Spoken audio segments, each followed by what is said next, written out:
Filemón capítulo 1, versículo 4. En el nombre del Señor. Dice así: doy gracias a mi Dios, haciendo siempre memoria de ti en mis oraciones, porque oigo del amor y de la fe que tienes hacia el Señor Jesús, y para con todos los santos, para que la participación de tu fe sea eficaz en el conocimiento de todo el bien que está en vosotros por Cristo Jesús. Pues tenemos gran gozo, consolación en tu amor, porque por ti, oh hermano, han sido confortados los corazones de los santos. Versículo 8. Por lo cual, aunque tengo mucha libertad en Cristo para mandarte lo que conviene, ¿a cuánto les conviene? ¿A cuánto les conviene esto? Lo que le conviene, la palabra, ¿cierto? Ahí está hablando de su siervo. Más bien te ruego por amor, siendo como soy, Pablo, ya anciano, y ahora además prisionero de Jesucristo, te ruego por mi hijo Onésimo, a quien engendré en mis prisiones, el cual en otro tiempo te fue inútil, pero ahora a ti y a mí nos es útil, el cual vuelvo a enviarte, pues, recíbele como a mí mismo. Yo quisiera retenerle conmigo, para que en lugar tuyo me sirviese en mis prisiones por el Evangelio. Pero nada quise hacer sin tu consentimiento, para que tu favor no fuese como necedad, sino voluntario. Porque quizás para esto se apartó de ti por algún tiempo, para que le recibieses para siempre. No ya como esclavo, sino más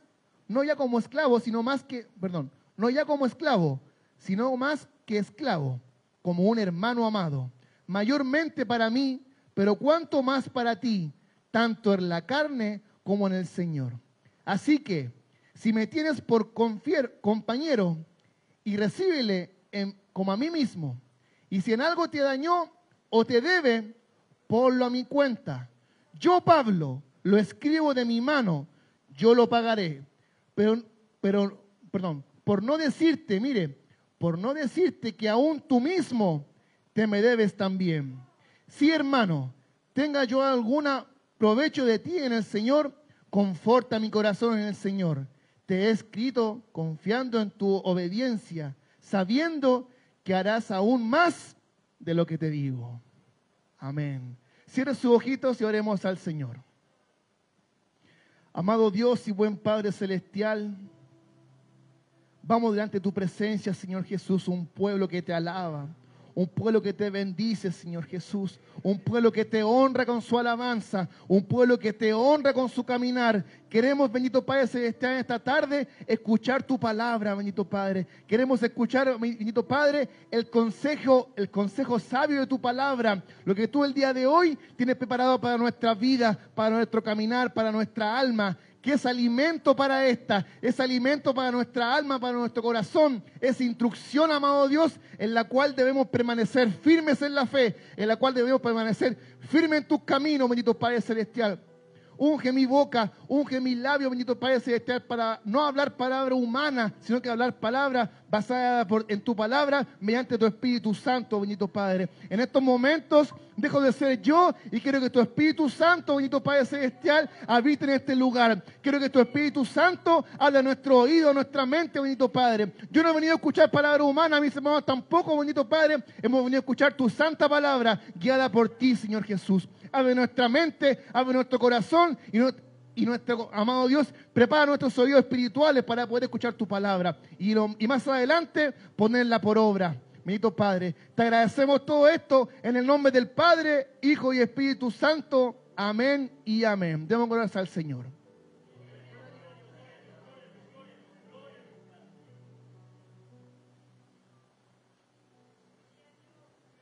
Amén. Que el Señor le bendiga. Acabamos de leer la carta, yo creo, la más cortita del apóstol Pablo. Y yo creo que es la carta que fue, si bien una epístola, ¿cierto? Es una carta íntima, como dice la definición, una carta íntima a una iglesia. Esta es la carta más íntima que puede haber mandado el apóstol Pablo, más directa, porque tiene 3 personas en este lugar. Tiene a Filemón, que era el encargado, ¿cierto? el dueño, por así decirlo, en ese entonces, de Onésimo, que era nuestra segunda persona, Onésimo que era el esclavo de Filemón, y tenemos al apóstol Pablo, ahí entre medio de los dos. Entonces Pablo, ¿cierto?, escribe esta carta cortita, y mire lo importante, aquí no nos habla quizás de una doctrina fundamental, aquí quizás no nos habla, ¿cierto?, de algo tan difícil de entender, sino que es algo tan simple como el evangelio práctico. ¿Qué es el evangelio práctico? Es lo que usted predica con su boca, es lo que usted hace con su caminar, con su actuar cristiano, y es que nos lleva a ponerlo en práctica. Oh, ¿qué pasó? Es lo que nos lleva a ponernos en práctica el evangelio. Esta epístola, ¿cierto?, nos lleva a un evangelio práctico en el cual usted muchas veces hemos predicado, muchas veces hemos hablado, muchas veces hemos comentado a nuestros familiares, pero al momento, como se dice, de los que hubo, nos ponemos a prueba. Al momento, ¿cierto?, de la dificultad, al momento del actuar, del contexto, donde tenemos que echar a andar la fe, donde tenemos que echar a andar el amor, la misericordia por el más necesitado, ¿cierto?, ahí donde realmente usted y yo debemos echar a andar el evangelio. El cual usted y yo predicamos, el cual usted y yo predicamos con tanto fervor en las calles, el cual usted y yo predicamos con tanto fervor en nuestro trabajo, en todas partes, ahí se llama eso evangelio práctico. Y ahí podemos ver entonces a este hombre, Filemón, que Pablo lo insta, ¿cierto?, a echar a andar la misericordia, a echar a andar la fe. Mire, en esta parte, ¿cierto?, vemos que Filemón era un hombre, se podría decir, importante. ¿Sabe por qué? Versículo 3 dice su palabra, perdón, versículo 2. Dice, y a la amada hermana Apia y a Arquipo, nuestro compañero de milicia. Mire, escucha esta parte. Y a la iglesia que está en tu casa. O sea, este hombre, Filemón, había puesto, ¿cierto?, su casa al servicio de la obra. No era algo solamente de actuar, no era podríamos decir, un cristiano cualquiera, sino que era algo tan intenso que sentía en su corazón que él trajo sus bienes, por así decirlo, y los puso al servicio del Señor. ¿Y sabe qué es lo más hermoso de esto? Que nos pueda demostrar que esa casa, ¿cierto?, siendo apartada, ¿cierto?, siendo limpiada, purificada, el Espíritu Santo se movía en ese lugar. ¿Lo cree usted o no? Amén, ¿cierto? Así como pasó hace tiempo atrás en el Antiguo Testamento, antiguamente la presencia del Señor no estaba como está ahora, sino que se transportaba en un arca, el arca del pacto. Esa arca, ¿cierto?, que llevaba el rey David por todas partes, en la cual tenía, ¿cierto?, ciertas indicaciones. Una de esas era no tocarla. ¿Qué pasó? El que llevaba el arca, ¿cierto?, se tropeza y muere. Alguien por retenerla, creo que se llamaba Usa parece que se llama, y muere. El rey David, ¿cierto?, se asusta, por hermano. Dice, el pueblo se me va a levantar y está matando a nuestra gente ya. ¿Qué hago? ¿Para dónde la mando?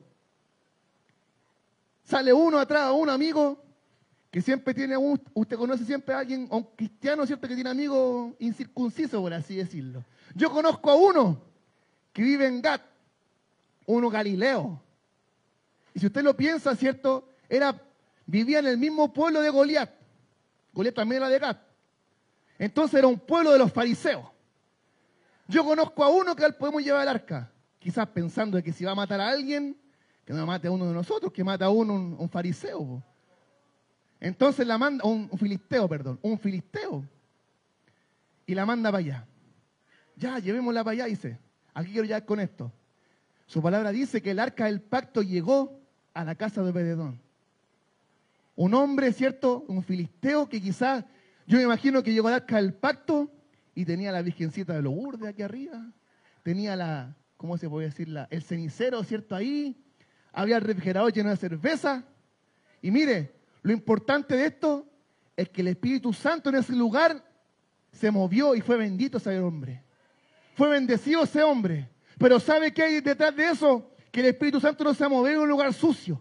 Él se mueve en un lugar limpio. Él no se mueve en un lugar íntegro. Yo imagino que ese varón, ¿cierto? Viendo lo que estaba ahí en su casa, empezó a limpiar todo, empezó a limpiar el cenicero, empezó a botar la virgencita a la cruz para que el Espíritu Santo, algo más importante en su vida, en su hogar, fuera bendito.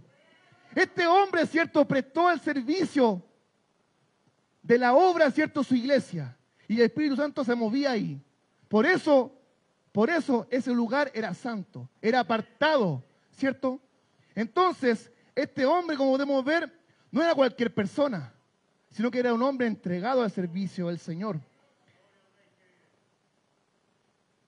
Esta carta, ¿cierto?, nos demuestra que el Evangelio no solo cambia nuestra relación con Dios, sino que también nos demuestra que el cambio también debe ser a las personas que nos rodean. Muchas veces nos quedamos que Él cambió mi vida, ¿cierto? Él me tomó, me lavó, me limpió, me dio nueva ropa, ¿cierto? Me cambió incluso el nombre. Pero aún así estamos con atado con la vecina al lado. Aún así peleamos en el trabajo. Aún así peleamos con la esposa inconversa. Aún así peleamos con la esposa convertida. Y es así. El Evangelio es así. Este hombre, ¿cierto? Este libro nos demuestra que cuando hay un convertimiento real, eso se debe notar en el exterior. ¿Por qué? Ya voy a llegar a eso. Mire, Filemón estaba en una de las principales iglesias de Colosa. Versículo 2, como lo acabamos de leer. Mire, el creyente con testimonio. ¿Quién era este? Filemón. Pablo lo exhorta, ¿cierto? En el versículo 4 dice, doy gracias a mi Dios, haciendo siempre memoria de ti en mis oraciones, porque he oído el amor y la fe que tienes hacia el Señor Jesús y para con todos los santos. Qué hermoso, qué maravilloso, que se siente gratificante, ¿cierto? Cuando usted le dice a un hermano, estoy orando por ti. Estoy orando por ti. Sin siquiera conocerlo. Mire, dicen los historiadores que Pablo no conocía físicamente o de vista a Filemón. No lo conocía. Pero aún así él oraba por él. Él oraba por él. Qué importante es la intercesión en la iglesia. Qué importante es el mover en la oración de la iglesia del creyente. Pablo, sin conocerlo, sin pensar cómo era, pero se había escuchado, oraba por él. Oraba por su obra, oraba por su actuar. Porque este hombre, versículo 5 que acabamos de leer, porque oigo del amor y de la fe que tienes al Señor Jesús, y para con todos los santos. O sea que este hombre era tan entregado en la obra del Señor que no solamente prestaba su casa para el servicio, sino que era de renombre porque se había corrido la voz. Usted sabe que hoy en día corre todo más rápido. Usted dice algo, lo publica y todos saben. Usted hace algo malo, lo publican, todos saben. En ese entonces era lento el correo de las brujas. Yo creo que iban ahí en barco, no sé, pero aún así Pablo había escuchado del amor y de la fe de Filemón. Qué importante es un siervo en la casa del Señor, útil para la obra, que tiene amor y que tiene fe. Que tiene amor y que tiene fe. Eso es lo importante. Eso es lo hermoso. Mire, usted sabe que el amor, como dice 1 Corintios, todo lo sufre y todo lo soporta. Y la fe es la confianza, es la seguridad. Y un hombre que tenga esas dos cosas es realmente útil en la casa del Señor. Es realmente usable para el Señor, no manipulable, sino que moldeable, ¿cierto?, para el Señor. Cuando usted conozca a un hombre así, cuando usted conozca a un siervo así, ore por él. Que vea que es útil en la obra del Señor. Que vea que Dios lo usa. Que vea que Dios, ¿cierto?, tiene algo especial en ese hombre. Ore por él. No solamente nos sentemos de oración para nuestro beneficio. No solamente por mí, Señor, te pido por mí. Sino que por intercesión, por el tercero. Por mi siervo, por mi hogar. Por la iglesia, por el evangelio, por el punto, por mi hermano que vive hoy día. Así es importante, ¿cierto? Este hombre tenía amor y fe. Versículo 7 dice, pues tenemos gran gozo y consolación en tu amor, porque por ti, oh hermano, han sido confortados los corazones de los santos. Mire, por medio de este hombre, ¿cierto?, había sido de ayuda y de gran ayuda, no solamente para él, sino que para todas las personas que estaban en la iglesia. Y esa es la importancia, eso es lo hermoso de poder congregarse. Eso es lo importante, lo beneficioso de poder congregarse. Que el pueblo de Dios, ¿cierto?, se ayuda. Que el pueblo de Dios se bendice. No somos una junta vecinal, pero sí somos, ¿cierto?, una junta para el Señor. Sí somos, ¿cierto?, un grupo que alaba al Señor. Y por medio de uno, ¿cierto?, que sea bendito, puede ser bendecida toda la casa. Ese hombre, ¿cierto?, por medio de él, por medio de su misericordia, ayudaba a todos los santos, como dice su palabra. No solamente esa bendición, ¿cierto?, que daba en él, sino que también traspasaba a las personas. Ese hombre, ¿cierto?, sembraba amor. Dice su palabra que lo que siembras, eso segarás. Entonces este hombre sembraba amor, tenía amor. Y las personas de él, ¿qué hacían? Oye, qué bueno Filemón. El otro día, ¿sabe qué? Yo llegué sin ni un peso. Y sin saberlo, me dio 2 luquitas, hermano. El otro día llegué cabizbajo. Y él me vio de lejos y se acercó a mí, lloró por mí. El otro día, ¿cierto?, no sabía nadie. Yo soy súper así, ¿cómo se puede decir? Apático. Y él vio más allá de eso. Y reconoció que me faltaba algo y lloró por mí. El amor del Señor, ¿cierto?, en Filemón, traspasaba su cuerpo y acompañaba a los demás. Eso era lo maravilloso. Era tan grande que, como le digo, que Pablo, ¿cierto?, estando en la playa, no, mentira. Pablo estaba encarcelado, por hermano. Gracias, hermano. Pablo estaba encarcelado, por hermano. Pablo no estaba, ¿cierto?, tiradito como digo, en la playa. Él estaba preso por el amor a Jesucristo, padeciendo sus últimos años, como dice, Pablo ya anciano, estaba en la cárcel escuchando las maravillas del Evangelio de Cristo.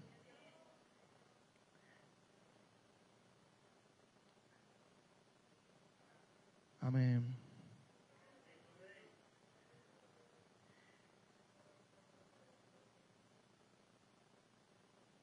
Miren, a pesar de que Filemón, ¿cierto?, era convertido, tenía amor en su corazón, tenía la fe, ¿cierto?, que la ponía por obra, podríamos decir que hasta ahí Filemón era ejemplar. Y tanta fe que tenía, tanto amor que tenía, como le dijimos, fue puesto en obra, fue puesto en práctica, el evangelio práctico. Porque este hombre tenía un esclavo que quizás para él en ese entonces, ¿cierto?, no era una ocasión de caer, no era nada. Era como, para él no era pecado, por así decirlo. Hoy en día también existen cosas así para usted, al cristiano.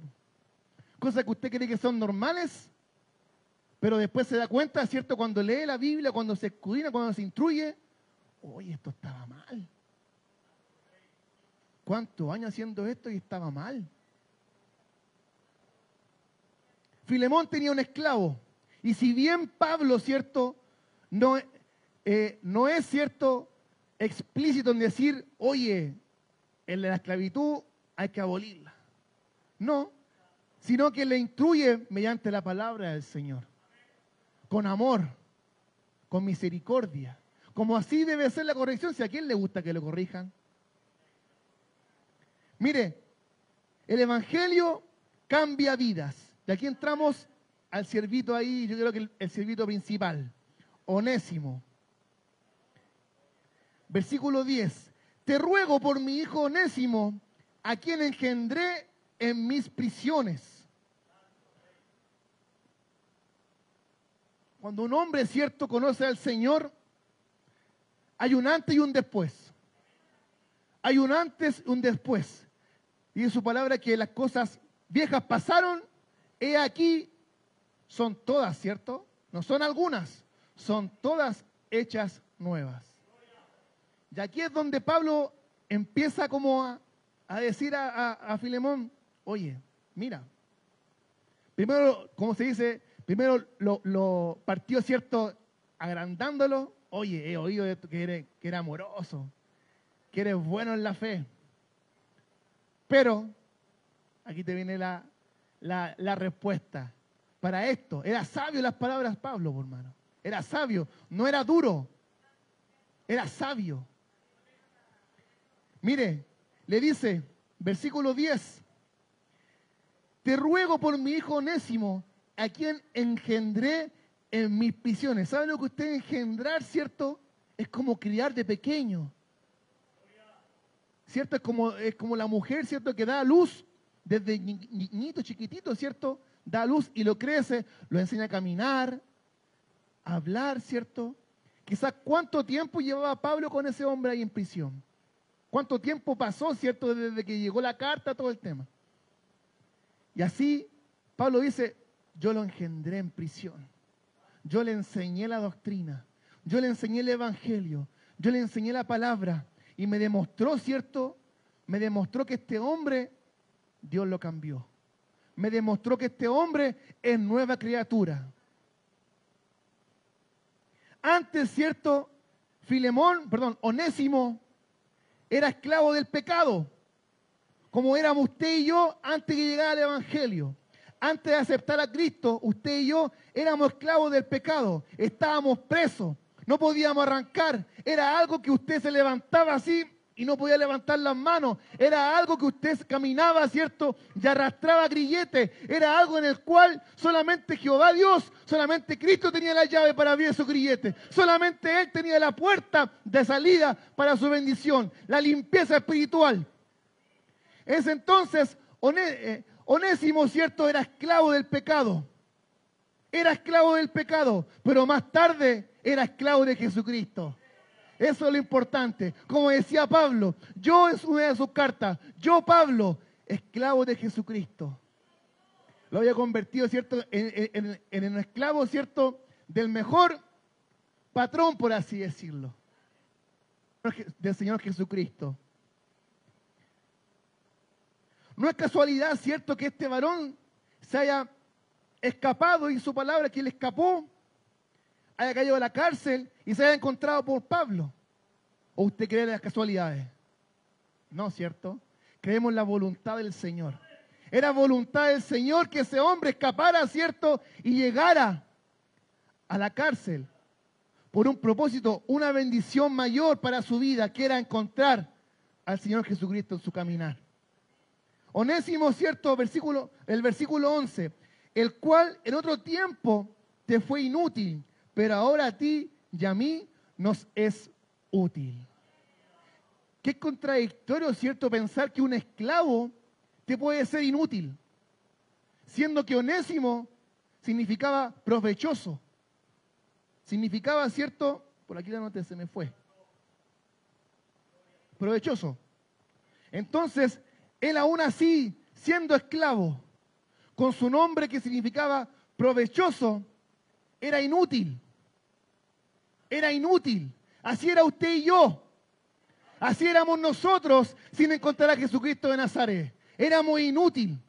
Pero ¿sabe lo hermoso, lo precioso? En 1 Corintios habla sobre eso. Que a lo vil, a lo menospreciado, vino. ¿Para qué? Para avergonzar al inteligente, para avergonzar al fuerte. En ellos el Señor Jesús puso sus ojos. No puso sus ojos, ¿cierto?, en los ricos. Puso sus ojos en los que estaban, en los leprosos, en los cojos, en los ciegos. En ellos puso el ojo del Señor. Para avergonzar, ¿cierto?, a los hombres que se hacían eruditos de la palabra. Entonces, por eso que el Espíritu Santo, ¿cierto?, muchas veces a usted y a mí no utiliza. Porque somos solamente barro, por hermano. Somos lo más inútil. Usted hace agua y hace barro. Somos lo más común. Lo más común. Cuando Jesús caminaba, ¿cierto?, por Jerusalén, entonces vio a un hombre que era ciego. Ciego de nacimiento y de su palabra. Dice que Jesús escupió al suelo, usó barro y lo pasó por sus ojos. Aquí yo le hago a usted una pregunta. ¿Usted cree que Jesús lo puede haber hecho así nomás, sin barro? ¿Usted cree que Dios no tenía el poder de hacerlo así sin barro? Lo tenía, ¿cierto? Pero eso es para demostrar y darle a conocer que algo sucio, algo que constantemente está bajo sus pies, algo que todos pisan, Él lo puede usar, ¿cierto?, para algo beneficioso para la vida. Tan importante como darle la vista a un ciego de nacimiento. Eso es lo importante, eso es lo útil en las manos del Señor. Así usted y yo debemos ser, útil en las manos del Señor. Este varón de Dios, ¿cierto?, siendo inútil para el mundo en su momento, una vez que Jesús sale a su encuentro, fue útil. ¿Y quién más va a decir eso que Pablo, por hermano? Pablo, ¿cierto?, siendo perseguidor del Evangelio, siendo perseguidor de Cristo, estando presente, ¿cierto?, en la primera muerte de una persona, ¿cierto?, de un seguidor de Cristo como Esteban, el primer mártir de la iglesia, estando presente ahí como Saulo, llevando, ¿cierto?, a personas cristianas en ese entonces a que fueran, ¿cierto?, prisioneras. Su palabra dice de que ese hombre, en hecho, ¿cierto?, fue convertido. Su palabra dice que quedó ciego 3 días y lo llevaron para poder ver una respuesta. Se le aparece, ¿cierto?, Jesús a un hombre. Se me fue el nombre, disculpe. Ananías, se le aparece a Ananías, ¿cierto? Y le dice, Ananías, hay un hombre que está ciego. Su nombre es Saulo de Tarso. Yo creo que Ananías dijo, ya, ¿para dónde me va a mandar Jesús ahora? Anda para allá. Ese hombre se le dijo ya que irías tú y orarás por él y volverá a la vista. Pero Señor, ese hombre que nos persigue, y ese hombre, ¿cierto?, fue el cual Pablo, convertido una vez ya aceptando a Cristo, fue el que escribió en su mayoría el Nuevo Testamento. Hombre guiado por Dios, sufriendo todo lo que usted quizás no estamos dispuestos a sufrir, Él lo padeció. Quizás, como dice él mismo, ¿cierto?, no siendo, amado hermano, no siendo, ¿cierto?, una persona en la cual estaba destinada a sufrir, a pasar un mal vivir. Tenía muchas cosas en las cuales se podía jactar, pero él dice su palabra que lo tiró a la basura. ¿Por qué? Por amor a Cristo, por amor al Evangelio. Mire, ¿usted cree que, cierto, esos 400 personas que entraron a la cueva de Adulán entraron pensando que más adelante iban a hacer algo importante para él, para Jehová? No, porque entraron, ¿cierto?, los necesitados, los afligidos, los endeudados, los amargados de espíritu. Que Dios nos libre de eso. Pero salieron después como un ejército valiente, los valientes de David, dispuestos para la batalla. O sea que, raya para la suma, Dios puede convertir, ¿cierto?, lo inútil en útil para él. Y eso es lo que hizo con él, con Onésimo. Versículo 13. Yo quisiera tenerle conmigo para que en lugar tuyo me sirviese en mis prisiones por el Evangelio. Un hombre convertido, un hombre dispuesto para la obra, un hombre, ¿cierto?, que le hace gracia al Señor, es útil, por hermano. Es útil para la obra. Pablo, aún así, mire, aún siendo reconociendo que ese hombre era útil para él, no quiso pasar por encima del varón, de Filemón, para retenerlo con él, sino que le preguntó. Versículo 14, ¿cierto? Le dice, pero nada quise hacer sin tu consentimiento, para que tu favor no fuese como de necesidad, sino de voluntario. O sea que yo lo quise, te lo entrego, pero mira, no quiero que sea obligación. Quiero que sea porque tú lo sientes. Mire, versículo 15 dice, porque quizás para esto se apartó de ti por algún tiempo, para que le recibieses para siempre. Para que le recibieses para siempre. Y en su palabra, cierto, que a los que aman al Señor, aman a Dios, todas las cosas le ayudan a bien.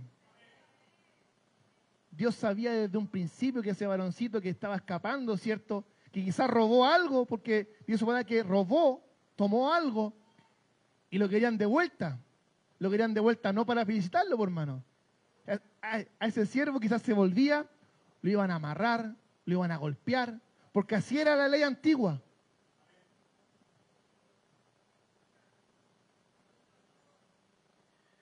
Filemón, ¿cierto? Se habla de un convertimiento sobre él. Filemón, al ser el patrón, por así decirlo, de Onésimo, él era convertido. Pero Onésimo, siendo esclavo, en ese entonces no tenía voz ni voto. No tenía nada que ver, no tenía nada que hablar. Él solamente estaba ahí para servir. Incluso era moneda de cambio por algunas cosas. Dice su palabra, engendrado en prisión. Versículo 16 dice, mire, no ya como esclavo, sino como más que esclavo, como hermano amado, mayormente para mí, pero cuánto más para ti, tanto en la carne como en el Señor. O sea, yo quiero que te recibas a este varón, no más como esclavo, sino que un par tuyo, un par mío, como hermano en la fe. ¿Cómo usted recibe a su hermano? ¿Cómo usted recibe a su siervo? Esas palabras, cierto que muchas veces usted llega a la casa del Señor, llega, Señor, habla a mi vida, Señor, habla a mi corazón, vengo necesitado. Y usted, quizás muchas veces, cierto, podemos ser instrumentos del diablo, hermano. Podemos dejar que muchas veces el diablo opere en nuestras vidas. Y somos material, cierto, para que ese hombre que viene entrando necesitado, ¡pah!, al suelo. Dios nos libre de eso. Dios nos libre de eso. Este hombre, cierto, que sea como hermano, era que recibirlo con amor, con fraternidad. Dios te bendiga, siervo. Dios te bendiga, varón. Que eso nunca cese en su corazón. Que eso nunca cese en la casa del Señor. Una buena sonrisa, un buen querer. No de palabra, sino que de corazón para el Señor. Porque ese hombre que está entrando usted ahí tiene las mismas necesidades que usted. Son par. Lo mismo que usted, yo necesito, que del Señor. Por algo usted y yo estamos en este lugar. Porque necesitamos de Cristo. Amén. No ya como esclavo, sino como más que esclavo. Como hermano amado. Mayormente para mí, pero cuánto más para ti, tanto en la carne como en el Señor. Pablo, versículo 17, ¿cierto? Empieza ahí. Así que, si me tienes por compañero, recibidle como a mí mismo. ¿Usted cree cómo recibían a Pablo, cierto, cuando llegaba Pablo? ¿Usted cree que le decían, ya pasa, siéntate ahí nomás atrás? Acomódase por ahí. No, era Pablo, el apóstol, ¿cierto? Dice su palabra que quizás él no anduvo con Jesús, pero fue un apóstol abortivo, algo que nació, un encuentro personal con Jesús. Entonces ese hombre, ¿cierto?, a las personas que habían caminado con Jesús eran reconocidas, eran, por así decirlo, eran tratadas bien. ¿Cuánto más Pablo, que sabíamos que él había levantado ya ancianos, ¿cierto? Dios bendiga a todos los ancianos de la iglesia. Dios bendiga a todos. Mire que las canas, ¿cierto?, demuestran sabiduría. Santo es el Señor. Entonces este hombre ya anciano, ¿cierto?, llegaba a la iglesia. ¿Cuánto más él, que era Pablo, anciano ya? Venga, siervo, siéntese acá, le falta algo, venga para acá.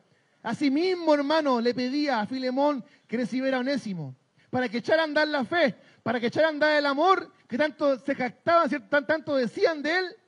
Ocúpalo en Onésimo, úsalo en él que te hizo mal, en él que te robó, porque es re fácil, siempre decimos, es re fácil amar, ¿cierto?, y orar por el que no ha hecho bien, pero por el que te ha hecho mal, por el que nos hace mal, por el que te robó. Imagínense cómo fue para Filemón, ¿cierto? Verlo salir, oye, allá va, síganlo, nos robó. Verlo llegar y no poder decirle nada. Porque era un hermano en Cristo. Así muchas veces usted y yo debemos echar a andar la fe. Debemos echar a andar el amor para las personas. Incluso al que nos hizo mal. Incluso al que te ha hecho daño. Pablo, ¿cierto?, se mete entre medio de los dos y empieza, ¿cierto?, a interceder por ese siervo. Qué importante, como dije en un principio, es la intercesión por en la iglesia del Señor. Su palabra dice, ¿cierto?, en Ezequiel, que en un momento de profecía, de difícil para Judea, para el pueblo de Israel, ¿cierto?, dice su palabra en Ezequiel 22:30, y busqué hombre que hiciera vallado un muro, que hiciera un muro y que se pusiera en la brecha. ¿Qué es la brecha? Se habían hecho hoyos en los muros. Mire, y busqué hombre que hiciera vallado y se pusiera en la brecha delante de mí. ¿Y qué pasó? No lo hallé. No habían hombres, varones de Dios en ese entonces, que intercedieran por el pueblo de Israel. ¿Y qué pasó? El pueblo de Israel fue exiliado, fue llevado nuevamente al cautiverio. El vallado, ¿cierto?, el muro, protección espiritual representa. La brecha es la consecuencia del pecado, lo que perfora ese muro. Entonces Pablo, ¿cierto?, al verse en esa posición tan difícil, que muchas veces puede ser difícil para usted y para mí, estamos en medio de los dos, y cómo llego entre los dos en un acuerdo. Si ambos dos puede que tengan la razón en ciertos puntos, pero no en todo. ¿Cómo llego a un concilio entre los dos? Humanamente, quizás para usted, filosóficamente puede ser difícil, puede ser fácil, no lo sé. Pero espiritualmente, ¿cierto?, bíblicamente, Dios nos habla al corazón. Dios habla al mente y Dios ocupa, ¿cierto?, palabras perfectas, precisas. Cuando son guiadas por el Espíritu Santo, ¿cierto?, ocupa las palabras precisas. Que sean pocas tus palabras, pero sazonadas. Pablo se había puesto en medio de los dos, ¿cierto?, y al fin y al cabo, este hombre, ¿cierto?, le dice, Pablo, te escribo desde mi mano, versículo 18, y si en algo te ha hecho daño o te debe, ponlo a mi cuenta. Lo que más le duele al hombre, lo que más le duele a usted y a mí es el dinero, hermano. A mí me duele el dinero. A mí me toca el corazón el dinero. Por eso es tan importante eso. Pablo le dice, y si en algo te debo, ponlo a mi cuenta. Pero ojo, le dice, ten algo en consideración. Yo, Pablo, lo escribo de mi mano, yo lo pagaré. Por no decirte que aún tú mismo te me debes también. O sea que Pablo le había demostrado a este hombre, le había enseñado algo más importante que el dinero. Le había enseñado algo más importante que todo el tesoro de esta tierra. Le había enseñado el Evangelio de Cristo. El Evangelio de Jesucristo. Ese hombre podía tener todas las riquezas del mundo, pero si su vida no estaba entregada a Cristo, era muerte. Era muerte. En conclusión, este libro no solamente es doctrina, sino que es evangelio práctico para su vida y para mi vida, el cual muchas veces debemos poder poner por obra. Filemón, Pablo le pide a Filemón que ese amor tan grande que demostraba lo ponga en práctica con su siervo, al cual le había hecho daño. Mire, muchas veces, ¿cierto?, nosotros buscamos y queremos hacerle bien a quien nos hace el bien. Pero cuántas veces nos cuesta y somos reacios, ¿cierto?, hacerle el bien al que nos hace el mal. El amor de Jesús era tan grande, ¿cierto?, que él sentado en la mesa en la última cena, él sabía que uno lo iba a engañar, por mano. Y aún así él lo amó. ¿Quién se puede sentar en la mesa con alguien que sabe que lo engaña? ¿Que sabe que lo va a traicionar? ¿Quién puede hacer eso? Jesucristo lo puede hacer, por mano. Jesucristo lo puede hacer. Un fruto del Espíritu es amor, paz, bondad, fe, mansedumbre, templanza. Contra tales cosas, ¿cierto?, no hay ley contra el amor, pero el mayor de ellos, ¿cuál es? El amor. Que el Señor le bendiga, que el Señor haya hablado a su corazón, ¿cierto?, mediante su palabra, y le invito a que se ponga de pie